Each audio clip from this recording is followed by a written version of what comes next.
Dear students, पिछले video में हम आप लोगों को बताए थे कि देशी रियासतों का एकीकरण करके जो 29 राज्यों का निर्माण किया गया है, जिसको 4 श्रेणियों में हम बताए हैं, उस उस विषय को भली भांति आप लोग समझ गए होंगे। लेकिन आज जिस विषय वस्तु के बारे में हम बताने जा रहे हैं वह यह है कि भाषा के आधार पर राज्यों का पुनर्गठन कब से हुआ। यानी भाषाई आधार पर राज्यों का पुनर्गठन की शुरुआत कब से हुई। तो आप लोग जानने का प्रयास कीजिए कि ब्रिटिश काल से ही भारत में भाषा के आधार पर राज्यों के पुनर्गठन की मांग की गई थी और सर्वप्रथम 1912 ईस्वी में भाषा के आधार पर 3 राज्यों के गठन हुआ था, जिसमें नंबर 1 में बिहार था, 2 में उड़ीसा था और 3 में असम था। तो आप लोग सर्वप्रथम यह जानिए कि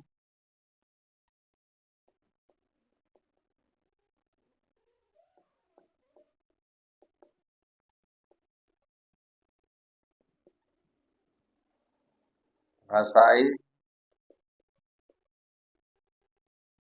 भाषाई आधार पर राज्यों का पुनर्गठन की शुरुआत कब से हुई।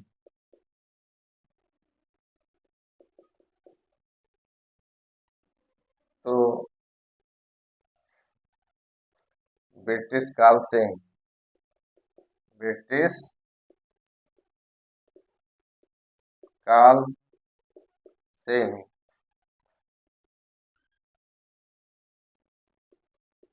भाषा के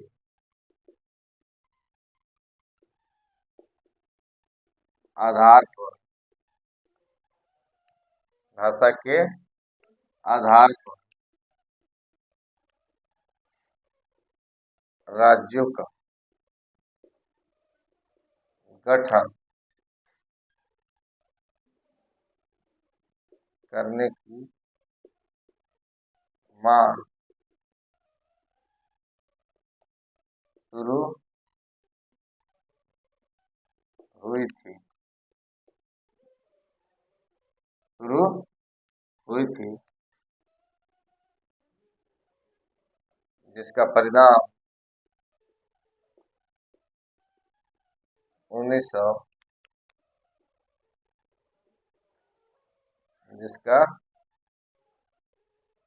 जिसका परिणाम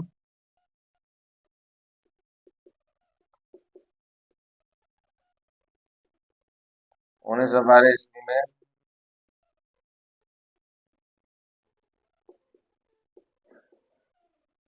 3 राज्यों का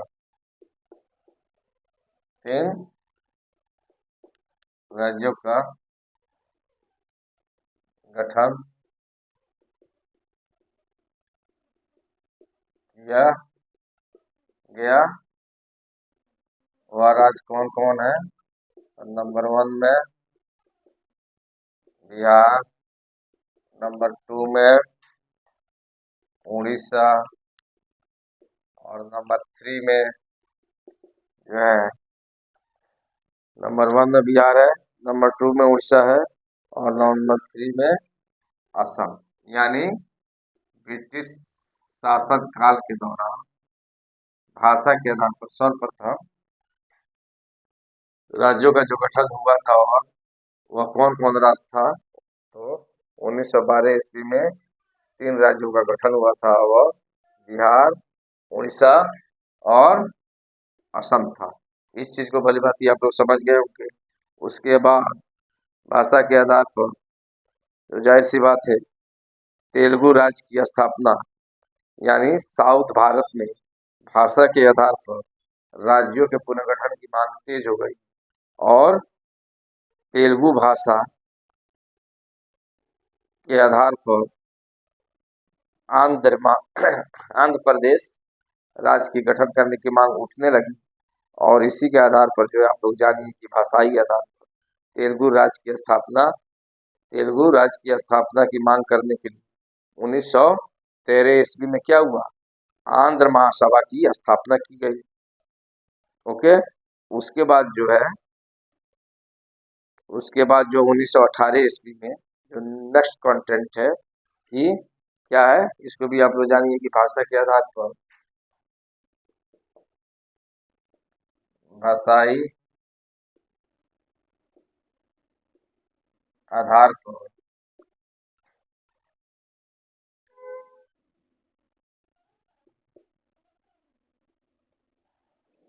तेलुगु भाषाई आधार पर तेलुगु राज्य की स्थापना तेलुगु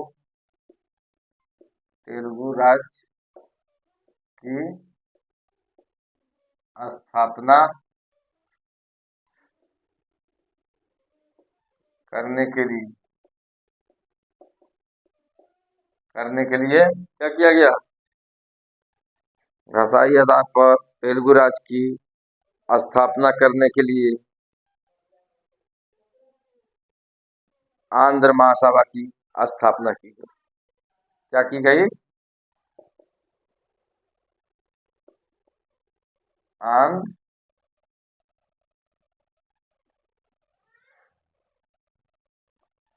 आंध्र महासभा की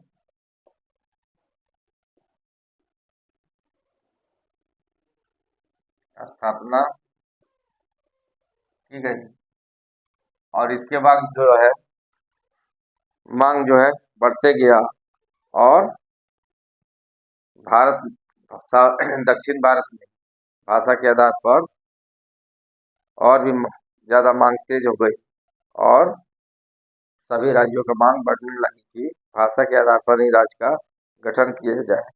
तो जाहिर सी बात है 1930 ईस्वी में ब्रिटिश गवर्नमेंट क्या किया, 1930 ईस्वी में ब्रिटिश गवर्नमेंट ने कानून आयोग का गठन किया और कानून आयोग ने क्या बोला, कानून आयोग ने अपनी रिपोर्ट में कहा कि कानून आयोग का यह सिफारिश था कि जाति, धर्म, भाषा, आर्थिक हित तथा भौगोलिक समानता के आधार पर किसी भी राज्यों का गठन किया जाएगा।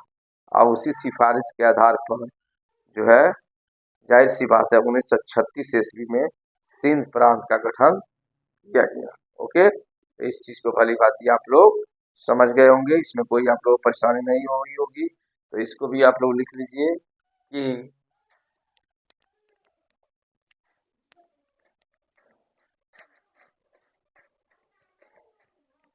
1930 ईस्वी में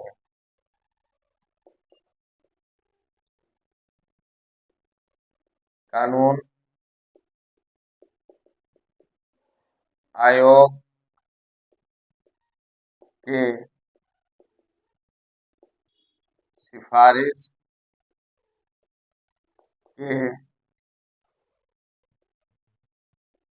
के आधार पर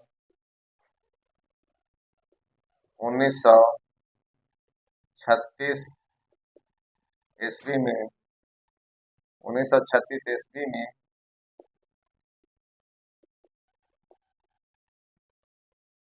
सिंध प्रांत का गठन किया गया। ओके, इस कंटेंट को भी भली भांति आप लोग समझ गए कि कानून आयोग के सिफारिश के आधार पर 1936 ईस्वी में सिंध प्रांत का गठन किया गया। अब हम चलते हैं स्वतंत्रता के पूर्व तथा स्वतंत्रता के बाद। जो है जाहिर सी बात है स्वतंत्रता के पूर्व से ही यानी देश के सबसे बड़ी जो पार्टी थी कांग्रेस पार्टी, वह भाषा के आधार पर राज्यों का निर्माण करने के लिए क्या थी, लगभग समर्थन करती रही। और इसी समर्थन को देखते हुए कांग्रेस पार्टी के यानी सपोर्ट को देखते हुए साउथ भारत के नेताओं ने, जिसमें सबसे जो मद्रास से जो आवाज उठी और मद्रास के जो नेता थे, इसका नाम था आपको पोटी श्री रंग मल्लू, पोटी श्री रंग मुल्लू। जाहिर सी बात है, तो वे जो है मद्रास से जो है आंदोलन शुरू हुआ कि भाषा के आधार पर आंध्र प्रदेश यानी तेलुगु भाषा के आधार पर देश की आज़ादी के बाद आंध्र प्रदेश राज्य का गठन किया जाए। इसके लिए जो है लीडरशिप करने वाले जो थे साउथ भारत के सभी जो राज्यों का लीडरशिप कर रहे थे, उस नेता का नाम था, क्या नाम था, पोटी श्री रंगमुल्लू।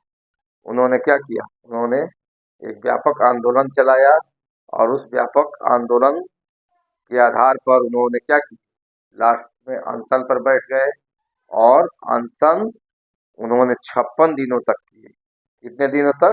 56 दिनों तक, 56 डेज।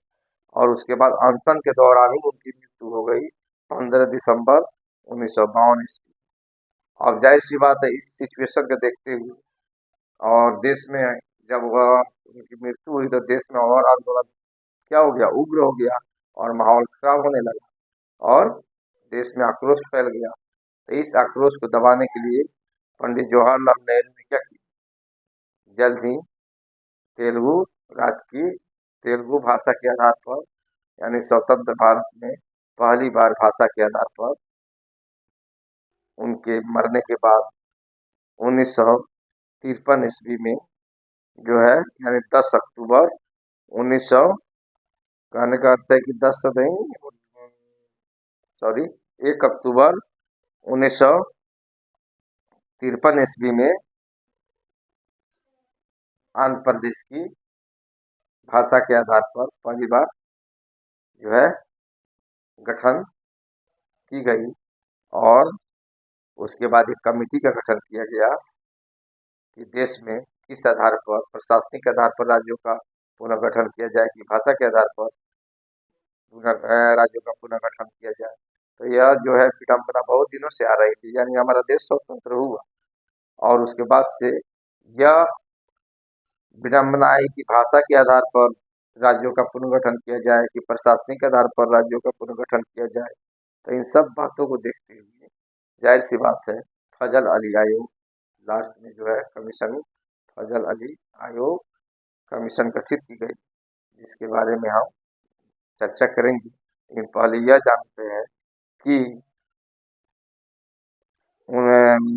आज़ादी के बाद राज्यों का निर्माण कैसे हुआ और इसका आधार क्या। ओके, तो चलिए हम देखते हैं कि आज़ादी के बाद यानी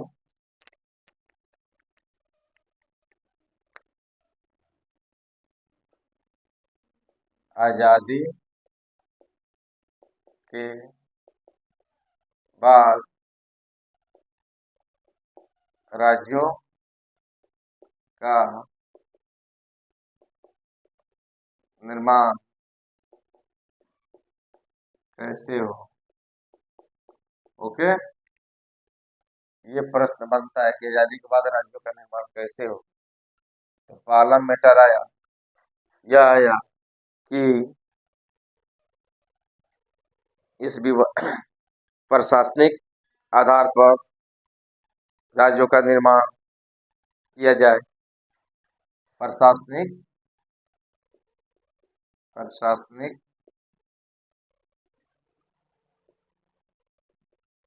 आधार पर राज्यों का निर्माण हो। और दूसरा कंटेंट है भाषा के आधार पर राज्यों का भाषा के आधार पर राज्यों का निर्माण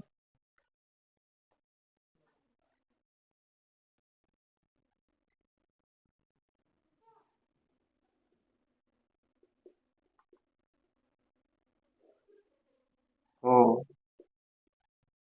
अब जाहिर सी बात है, इस विवाद को सुलझाने के लिए इस विवाद को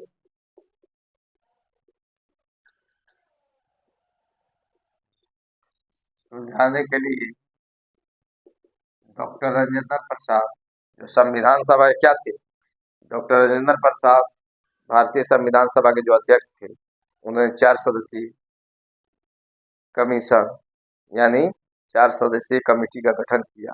और किसके नेतृत्व में किए, यानी इलाहाबाद उच्च न्यायालय के सेवानिवृत्त जो न्यायाधीश थे एस.के. धर, उनकी अध्यक्षता में 4 सदस्यीय कमेटी की गठन की गई।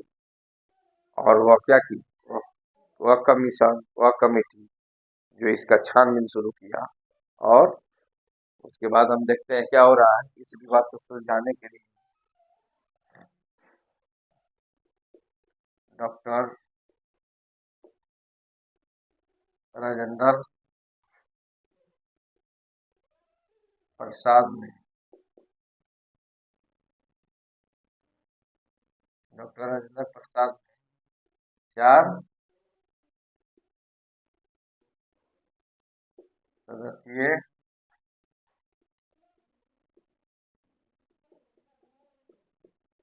4 सदस्यीय कमेटी की गठन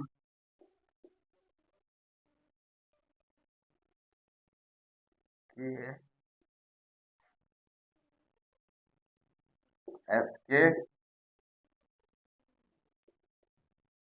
धर की अध्यक्षता, एस.के. धर की अध्यक्षता। इन्होंने क्या किया, अब एस.के. धर अध्यक्षता, एस.के. धर जो क्या थे, एस.के. धर जो थे इलाहाबाद, हम आपको बताए हैं कि एस.के. धर इलाहाबाद हाई कोर्ट के सेवानिवृत्त जो है न्यायाधीश थे। और उन्हीं की अध्यक्षता में संविधान सभा के अध्यक्ष डॉक्टर राजेंद्र प्रसाद ने 4 सदस्यीय कमेटी का गठन किए। कब किए, तो इस कमेटी का जो गठन हुआ था, एस.के. धर कमेटी का गठन जो है 1948 ईस्वी में। और ये जो अपना रिपोर्ट जो दी कब दी, यानी यह अपना रिपोर्ट जो जाहिर सी बात है, इन्होंने अपना रिपोर्ट 56-30 का रिपोर्ट जो दी जो है, तो कब दी, तो इस चीज़ को भी जानिए कि जो अपना ये रिपोर्ट दिए एस.के. धर कमेटी जो अपना रिपोर्ट दिया, तो कब दिया, तो इस चीज़ को जानने की आपको ज़रूरत है कि एस.के. धर कमेटी ने अपना रिपोर्ट 27 नवंबर 1948 ईस्वी को दिए। कब दिए, 27 नवंबर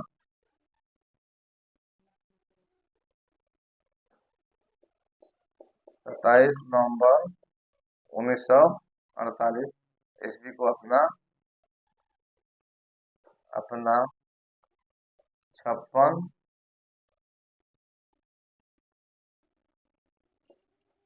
पृष्ठ का रिपोर्ट संविधान सभा में 56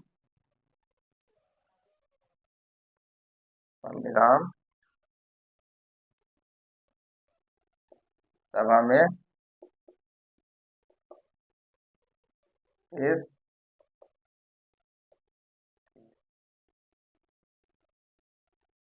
तो जाहिर सी बात है 27 नवंबर 1948 ईस्वी को एस.के. धर कमेटी ने अपने 56 पृष्ठीय रिपोर्ट में यह कहा कि जो भी भारत में जो भी राज्यों का निर्माण होगा वह भाषा के आधार पर नहीं होगा, प्रशासनिक आधार पर राज्यों का निर्माण किया जाएगा। तो देश में क्या हुआ, खासकर साउथ भारत में और खलबली मच गई और आंदोलन और तेज हो गई। इसके बाद एक और कमीशन का गठन हुआ, ज़्यादा आक्रोश बढ़ा। इसके बाद एस.के. धर कमेटी के बाद जो है एक जो है जे.वी.पी. यानी इस कमेटी के बाद, एसकेधर कमेटी के बाद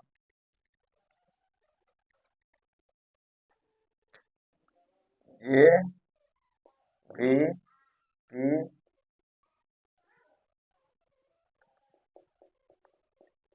जेवीपी कमेटी का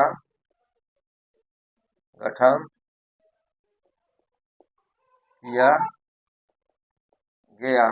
यानी जवाहरलाल नेहरू, सरदार वल्लभ भाई पटेल और पट्टाभी सीतारमैया, यानी इन तीनों के नेतृत्व में एक कमीशन का गठन हुआ और इन्होंने यह जांच पड़ताल किया कि किस आधार पर भारत में यह पूरा जांच किए कि किस आधार पर राज्यों का, प्रशासनिक आधार पर राज्यों का गठन किया जाए कि भाषा के आधार पर राज्यों का गठन किया जाए। तो इन्होंने 1 अप्रैल 1949 ईस्वी को, यानी गठन किया गया 1948 ईस्वी। ओके,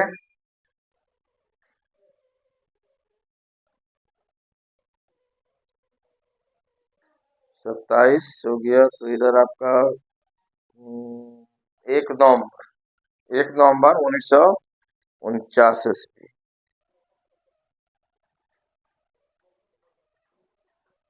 अभी जाहिर सी बात है ये अपना रिपोर्ट कब दिया, रिपोर्ट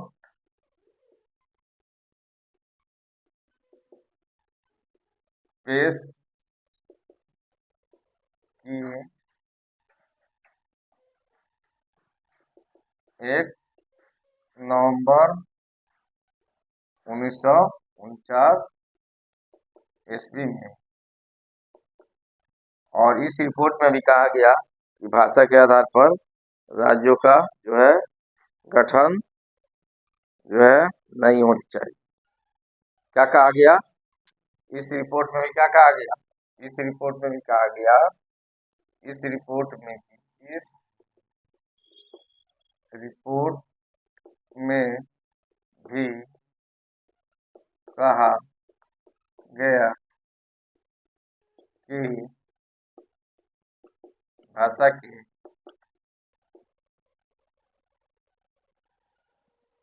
के आधार पर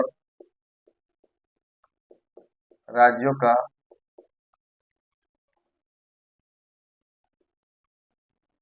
गठन नहीं होनी चाहिए। ओके, तो जाहिर सी बात है इस दो कमेटी जो गठन हुआ और बहुत सारा जो है कमीशन का गठन हुआ और सब ने अपने रिपोर्ट में कहा कि भाषा के आधार पर जो है राज्यों का पुनर्गठन नहीं किया जाएगा, प्रशासनिक आधार पर राज्यों का पुनर्गठन किया जाएगा। तो साउथ भारत में, मध्य भारत में, खासकर साउथ भारत में आंदोलन और तीव्र हो गई और जो कांग्रेस के जो नेता थे जो मद्रास से जो है अपना आंदोलन व्यापक रूप से शुरू किया थी, जिसका नाम था, क्या नाम था, पोटिश्री रंगमुल्लू। उन्होंने क्या किया, आमरण अनशन पर बैठ गए और आमरण अनशन पर बैठे तो 56 दिनों तक भूख हड़ताल, और उस 56 दिनों के भूख हड़ताल में उनकी मौत हो गई। यानी उनकी मौत कब हो गई, 15 दिसंबर 1952 ईस्वी।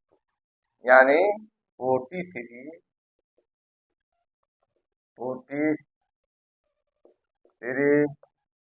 रंगमुल्लू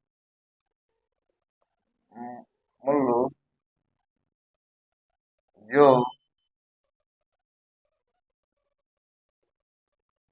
आमरण अनशन पर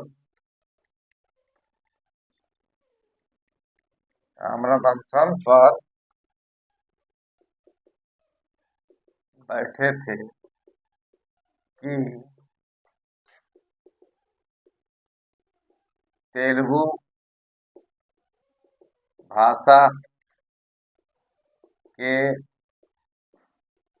आधार पर आंध्र प्रदेश, तेलुगु भाषा के आधार पर आंध्र प्रदेश राज्य का गठन किया जाए और वह 56 दिनों के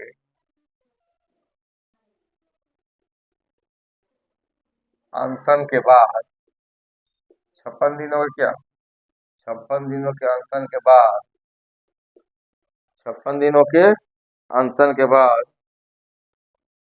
15 दिसंबर 1952 ईस्वी को 1952 15 दिसंबर 1956 ईस्वी में 56 दिनों के अनशन के बाद उनकी मृत्यु हो गई। वह भूख से मर गए, यानी इसलिए मर गए कि भाषा के आधार पर राज्यों का, यानी आंध्र प्रदेश तेलुगु भाषा के आधार पर आंध्र प्रदेश राज्य का गठन किया जाए। इसी मांग को लेकर और साउथ भारत के सभी राज्यों के मांग को लेकर वह आमरण अनशन कर रहे थे, जिसके कारण उनकी मौत हो गई। तो मौत कब हुई? 15 दिसंबर 1952 ईस्वी में उनकी मृत्यु हो गई। उनकी मृत्यु के बाद देश में क्या हुआ? देश में जनाक्रोश काफी बढ़ गया और उस जनाक्रोश को दबाने के लिए हमारे देश के प्रथम जो प्रधानमंत्री थे पंडित जवाहरलाल नेहरू, एक 1993 ईस्वी में, यानी प्रथम प्रधानमंत्री पंडित जवाहरलाल नेहरू ने 1 अक्टूबर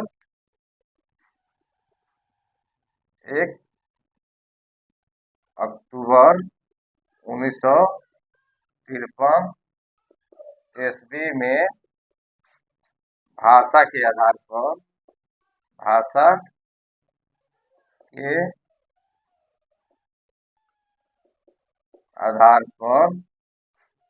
देश में पहला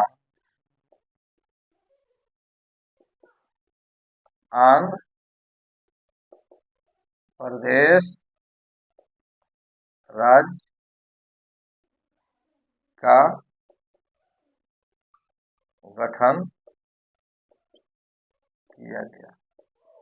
ओके, और उसके बाद जो है देश में कुछ मामला शांत हुआ और उसके जस्ट बाद फजल अली आयोग का गठन कर दिया गया कि राज्यों का पुनर्गठन एक सही ढंग से किया जाए और देश में जो है जनाक्रोश नहीं भड़के और आंदोलन नहीं हो।